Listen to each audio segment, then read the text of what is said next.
To this now, December 1st marks World AIDS Day. As the world will mark this day, one of the most important issues that we still need to talk about in 2023 is the issue of stigma. Now, a recent report by the Human Sciences Research Council says South Africa has made significant progress towards the UNAID targets that by 2025, 95% of people living with HIV must be aware of their status.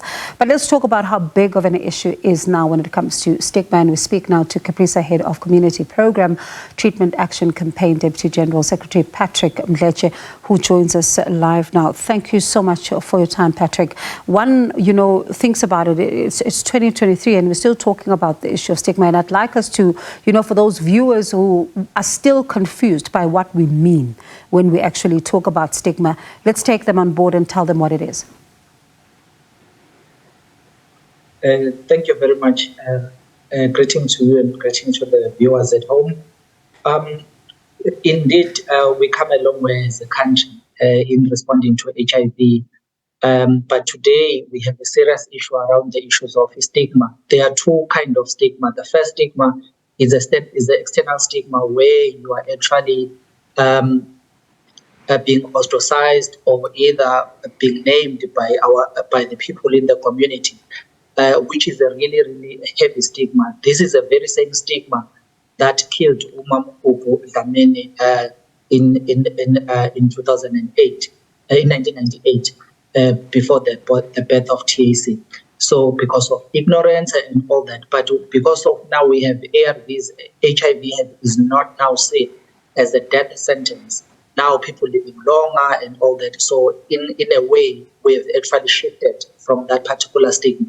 The second stigma that we have is the internal stigma. The internal stigma is so dangerous that in a way that it prevents people from seeking help in the health facilities. So it brings that particular fear of unknown, because you don't know people around you, what they're going to say if your parents find out, or either you might be a member of the community, a prominent member, then you find that people then will be scared then to seek help. So that is problematic because there are a lot of men today that are dying just because of stigma. And also stigma, it's so dangerous to a level that you find that people end up defaulting on treatment despite of having a very suppressed viral load. But then because of defaulting, then people they go back to be full-blown AIDS, and then we started to see some sexual transmitted diseases, sexual transmitted diseases that also creep in, particularly if people are not using condom and all that. So stigma is a serious issue, and we need to find a way of dealing with it. Now, Patrick, I was going to ask you about this internal stigma because it's a huge concern, particularly for me, and I'm sure for many viewers as well, and as you've painted how dangerous this is. Is it because of, society or the families and how things would be done, or how people are conscientized, that would make somebody even to begin having those internal conversations with themselves that are already making them feel like, I cannot talk about this, people will frown upon me? Or is there something else at play here that's making them have these internal conversations with themselves?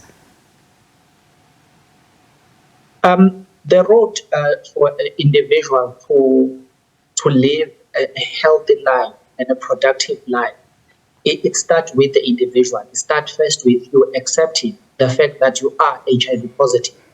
That is not necessarily the work of the doctor or a nurse, but it is an individual choice. Personally, the reason why I live for the past 15 years, yes, is because of ARVs, but also the positive attitude. And the bigger goals and dreams that I wanted to see my children growing. I wanna die old just like any other person.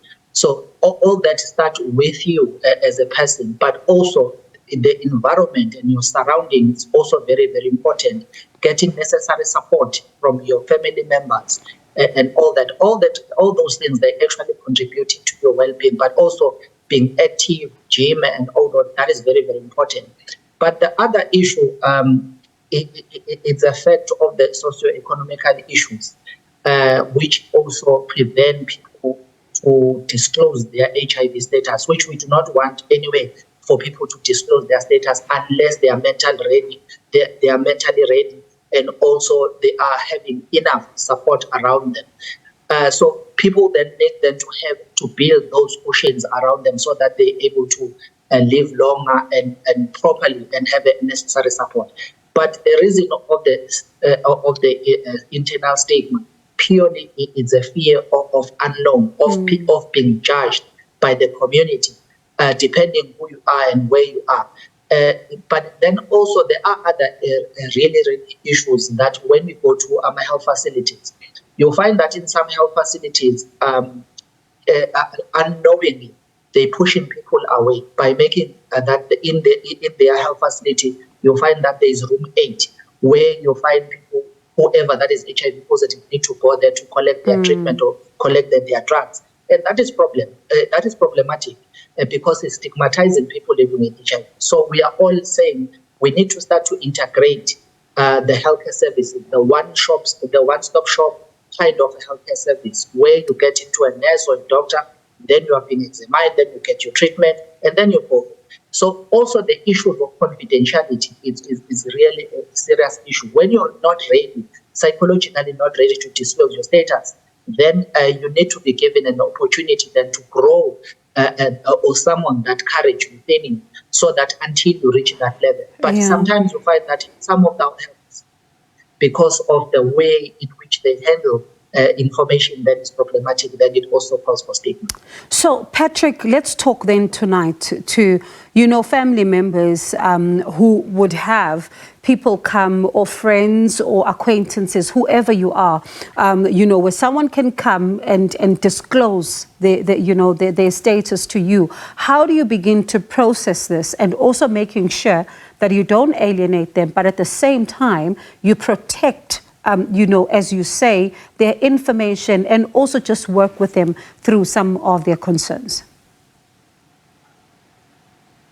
For a person to disclose their HIV status, as I say, it's very, very important personally, at the individual level, to be psychologically well, because it can do a lot of damage.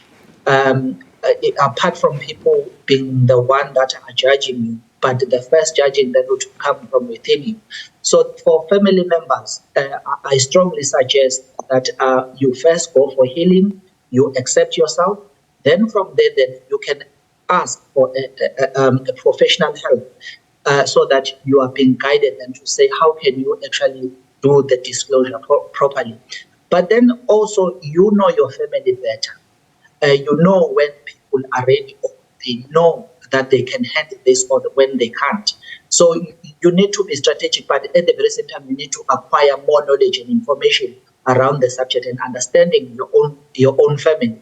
So in that way, then it will be easy for you then when you disclose, then they don't discriminate you or either ostracize you or either pushes you away, whatever that might be. You know your family better. You know when they are ready. You know when they are not ready.